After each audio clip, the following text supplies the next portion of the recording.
आपण पाहत आहात कराड टुडे न्यूज।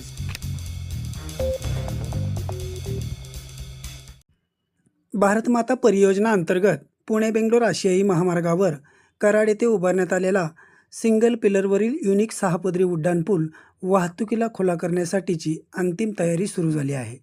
भारतीय रस्ते काँग्रेसच्या मार्गदर्शक तत्वानुसार सर्व आवश्यक रस्ता सुरक्षा उपाययोजना पूर्ण कराव्यात व प्रवाशांच्या सुरक्षिततेची संपूर्ण खात्री करूनच हा पूल वाहतुकीला खुला करावा असे निर्देश ठेकेदार कंपनीला देण्यात आल्याने त्या अनुषंगाने सध्या उड्डाणपुलावर कामे सुरू झाली आहेत।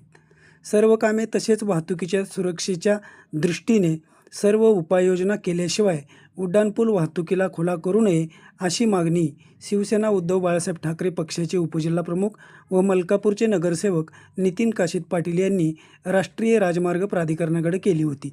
त्यानुसार भारतीय रस्ते काँग्रेसच्या वतीने प्राधिकरणास निर्देश देण्यात आले आहेत। दरम्यान या उड्डाणपुलावर नांदलापूर येथे पुलाच्या भरावावरील संरक्षक कटड्यांची रंगरंगोटी तसेच दुभाजकाची कामे सध्या गतीने सुरू करण्यात आली आहेत। तसेच उड्डाणपुलावर मध्यभागी असणारी दुभाजक जोडणी, विजेचे खांब बसवण्यासाठीचे फाउंडेशनची कामे, पुलावर साचणाऱ्या पाण्याचा निचरा होण्यासाठीची व इतर कामेही सुरू आहेत। आज शुक्रवार दिनांक 19 जून रोजी घेतलेली उड्डाणपुलावरील दृश्य आपण कराड टुडे न्यूजच्या माध्यमातून पाहू शकता। गेल्या काही दिवसापासून सदर उड्डाणपूल अमुक तारखेला खुला होणार अशा अफवाही पसरल्या होत्या।